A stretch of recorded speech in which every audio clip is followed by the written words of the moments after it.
আসসালামু আলাইকুম। আজকের ম্যাথটি হচ্ছে আমাদের হায়ার ম্যাথের বুক পেজ 143 অ্যান্ড 144 এর এমসিকিউ নাম্বার 6 অ্যান্ড 7 এক্সারসাইজ 7 থেকে। Okay, observe the following series 4 + 4/3 + 4/9। 6 number question is what is the 10th term of the series. এই যে সিরিজটা দেওয়া আছে এই সিরিজের 10 নাম্বার টার্মটা কত, প্রথমে আমরা এটা বের করব। ওকে, এটা বের করার জন্য আমাদেরকে ফার্স্টেই আগে দেখতে হবে যে আমাদের যে সিরিজটা দেওয়া ছিল এই সিরিজের প্রথম টার্মটা কত, 4। ওকে, তাহলে আমরা লিখি here first term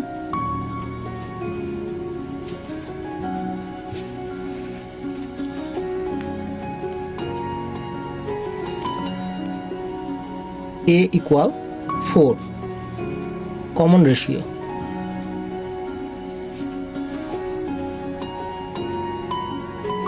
common ratio আমরা ধরবো কত, r। Common ratio r। So আমাদের r সমান কত সেটা আমরা বের করব। r সমান হচ্ছে আমাদের যে দ্বিতীয় রাশি যেটা ছিল আমাদের কোশ্চেন আমাদের দ্বিতীয় রাশি কত ছিল, 4/3। এটাকে ডিভিশন করতে হবে কত, প্রথম রাশি দিয়ে।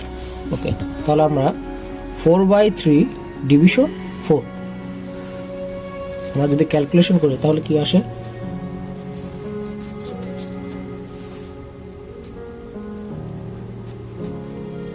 1/3। ওকে, আর এই 1/3টা কি, 1/3টা হচ্ছে আমাদের 1 এর থেকে ছোট। আমাদের যে সিরিজটা কোশ্চেনে দেওয়া ছিল, কোশ্চেনে 4/3 + 4/9, এটা হচ্ছে আমাদের ইনফিনিট জিওমেট্রিক সিরিজ। যদি তাই হয় তাহলে এখানে আমাদের nth টার্মের ফর্মুলা হবে nth term equal a into r⁻n - 1। So আমাদের কোশ্চেনে বলা ছিল 10th term.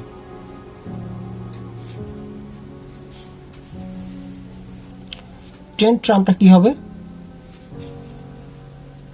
a into r⁻10 - 1। এখানে আমাদের এর মান হচ্ছে 4 আর r এর মান হচ্ছে কত, 1/3। 10 ক্যালকুলেশন আমরা যদি করি তাহলে আমাদের রেজাল্ট আসে কত, 4/3⁹। ওকে, এখন আমরা কোশ্চেনে যাই দেখি কোন অপশনটা আমাদের কাজে লাগে। 6-এ আমরা দেখতে পাচ্ছি যে আমাদের এখানে বি নাম্বার অ্যান্সারটা মিলে গেছে। তাহলে আমাদের 10th টার্মটা কত হবে, 4/3⁹। তার মানে আমরা বুঝতে পারছি এরকম যদি কোনো জিওমেট্রিক সিরিজ দেওয়া থাকে, আমাদের যদি শর্ট কোশ্চেনে যে কোনো টার্ম বের করতে বলে, তখন আমরা জাস্ট এ আর আর এর মানটা বের করে নেওয়ার পরে আমরা এই ফর্মুলা বসাই দেবো, আমাদের অ্যান্সার চলে আসবে। ওকে, আমাদের সেকেন্ড কোশ্চেনটা হচ্ছে যে what is the sum of the first 5 term of the series. আমাদের যে এই সিরিজটা দেওয়া আছে এরপরে আরও 2টা সংখ্যা নেওয়ার পরে এর অ্যাডিশনটা কত হবে সেটা আমাদের বের করতে বলেছে।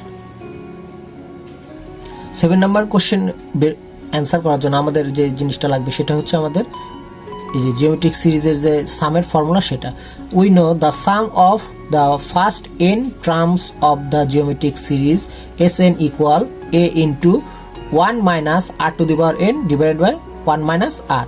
এখানে r এর মানটা কি 1 এর থেকে ছোট, কারণ কি আমরা যখন সিরিজের দিকে খেয়াল করব, আমরা যখন এই সিরিজের সেকেন্ড টার্ম থেকে ফার্স্ট টার্মটা ডিভিশন করেছিলাম তখন আমাদের যে রেজাল্ট এসেছিল সেটা কত, সেটা হচ্ছে 1 এর থেকে ছোট ছিল। এখন সেই একই সূত্র আমরা এখানে ইউজ করে, তাহলে আমাদের যেহেতু কোশ্চেনে বের করতে বলা হয়েছে 5th টার্ম, তো সো আমরা সাম অফ ফার্স্ট 5th টার্ম ফর্মুলাটা বের করি, তাহলে কি হবে, S5 এখানে। তাহলে আমরা এখানে আমাদের এ মানে হচ্ছে আমাদের সিরিজের প্রথম সংখ্যাটা ছিল 4 ইন্টু 1 - r এর ভ্যালু ছিল আমাদের হচ্ছে 1/3। এখানে 5th টার্ম n মানে 5, আমরা সাইডে লিখে নিই দরকার হয়, a equal 4, r equal 1/3, n equal 5। 1 minus 1/3। আমরা ক্যালকুলেশন করি, ক্যালকুলেশন করলে কি হয় দেখি।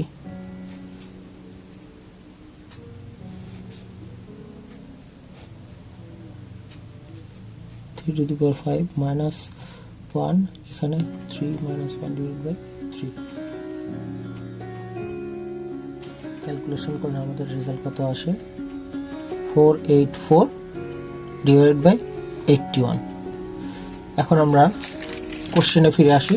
কোশ্চেনে দেখো যে আমাদের এই রেজাল্টটা আছে নাকি। হ্যাঁ, আমরা দেখতে পাচ্ছি যে এই রেজাল্ট আমাদের আছে।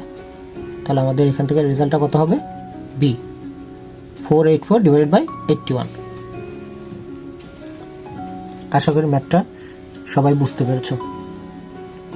তারপরে আমাদের যদি কোনো কোশ্চেনে 5th টার্ম 6th টার্ম বা 10th টার্ম যেটাই বের করতে বলুক সাম, তাহলে আমরা জাস্ট এই সূত্র বসিয়ে অ্যান্সারটা বের করতে পারবো।